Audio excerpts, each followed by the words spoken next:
Agora, não gosto de... Às vezes gravam estas coisas e isso sai no meio dos irmãos, em igrejas, de outras igrejas. E quando assim fazem, então os irmãos ficam com a impressão errada, que eu estou dizendo algo sobre os irmãos. Mas não estou.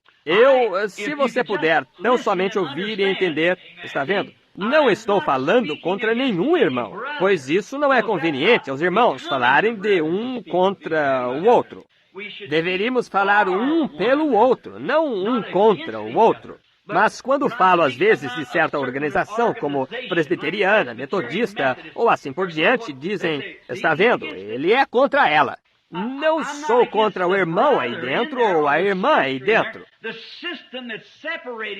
É o sistema que separa os irmãos que falam contra. Os filhos de Deus são uma família e não diversos grupos. E alguns dizem, não terei nada a ver com isso, porque isso é presbiteriano e eu sou metodista, está vendo? Agora, isso não é... Veja, é o sistema dessa organização que rompe essa união fraterna, está vendo? Agora, como eu já disse, se você estivesse descendo o rio num barco velho, rústico de aparência, e fosse tentar passar pela queda d'água, e eu sei que isso não vai dar certo, pois então não é que eu esteja gritando, repreendendo você. Estou tentando fazer que você saia desse barco, veja, porque é o barco que vai arrebentar e você será deixado só boiando na água. Por isso não é o irmão no barco, mas estou advertindo o irmão para mostrar-lhe o que está para acontecer. Pois todos esses sistemas que o homem fez em sua conquista tem de romper. É só isso. Temos de chegar à unidade, à fraternidade.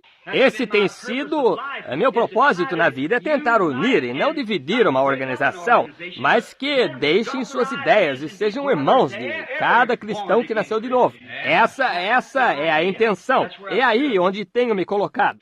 Pois agora, se os irmãos notarem, há muitos dos nossos irmãos, até no meio do nosso evangelho completo, eles não creem que os batistas e metodistas e os luteranos, e esses, têm chance.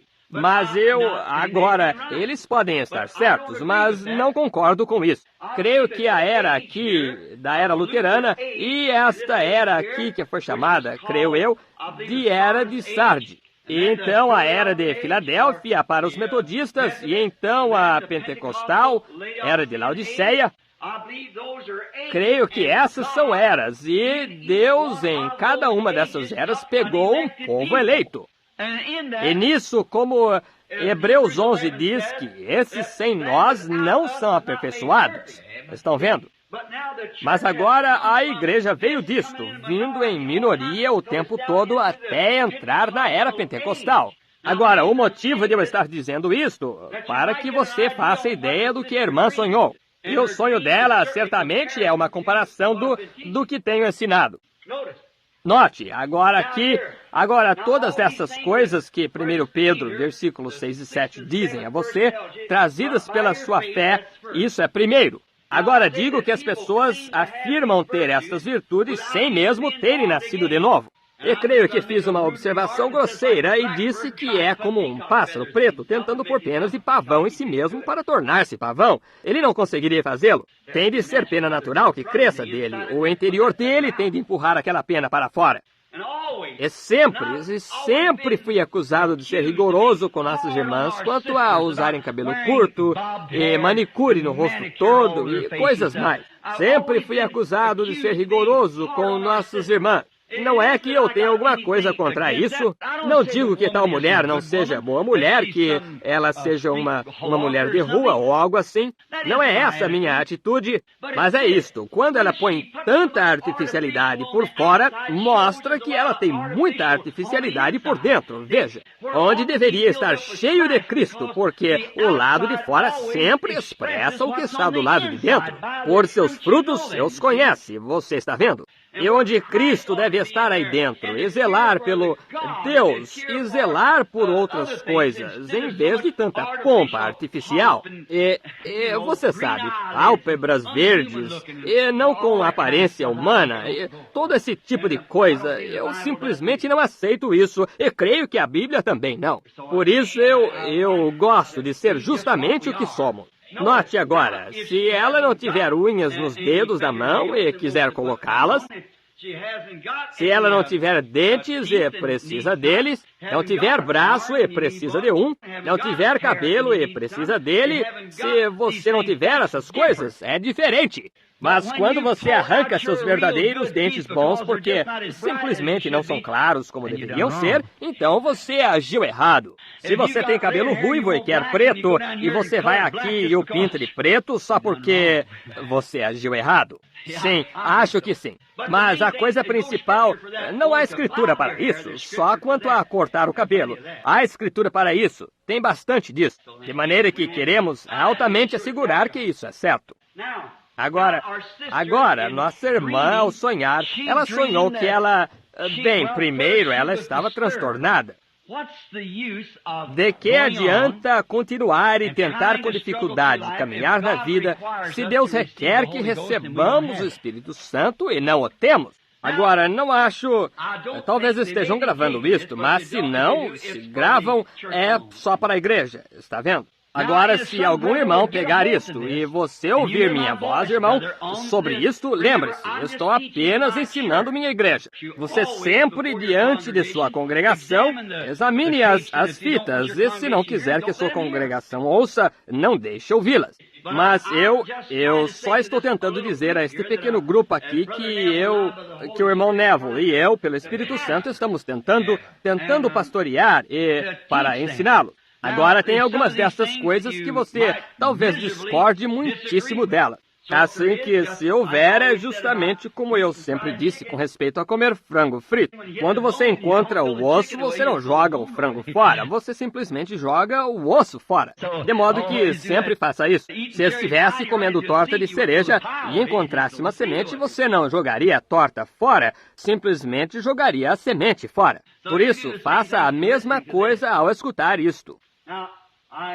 Agora, eu creio que o motivo de haver tanta confusão hoje sobre o Espírito Santo é porque isso não é ensinado corretamente. Creio que o batismo é ensinado e simplesmente dizem o batismo, mas então, como se diria, automóvel. Mas agora, tenho vários mecânicos nesta igreja e eu não sei nada a esse respeito, por isso, se eu errar, irmãos, lembre-se que não sou mecânico. Tem de haver bobinas e platinados e válvulas e tudo mais que constitui um automóvel. E quando se fala do batismo do Espírito Santo, tem muita coisa que acompanha isso. Tem muita coisa que acompanha isso. E eis o que penso, que Deus está provando que o Espírito Santo está aqui. Está vendo? Agora, Pedro disse, primeiro, fé. Agora, observe bem agora. Vamos ensinar isto um instante. Fé. Agora é o primeiro. E acrescente à sua fé, virtude. A sua virtude, ciência. A sua ciência, temperança. A sua temperança, paciência. A sua paciência, piedade. A sua piedade, amor fraternal. Bondade fraternal. E então, amor. E qualquer um sabe que amor é Deus. Deus é amor. Está vendo? Agora isso, então disto, e então trazendo isto para as 7 eras da igreja, Deus está edificando em 7 eras da igreja uma noiva para Cristo. Através de Filadélfia, Tiatira, e Pérgamo, e Esmirna, Éfesos, uma era da igreja que Jesus disse, se o noivo vier na primeira vigília ou na 7ª vigília, todas estas virgens despertas. Elas despertaram, as virgens de Éfeso, Esmirna, Pérgamo, Tiatira, Sardes, Filadélfia e Laodiceia. Você notou isso? Foi na sétima era quando ele veio e despertou essas virgens adormecidas. Isso as traz desde lá até aqui. Está vendo? Pois nisto, no decorrer dos anos, eras, ele tem edificado uma noiva, feito uma noiva nascer, gerado uma noiva na terra para Cristo.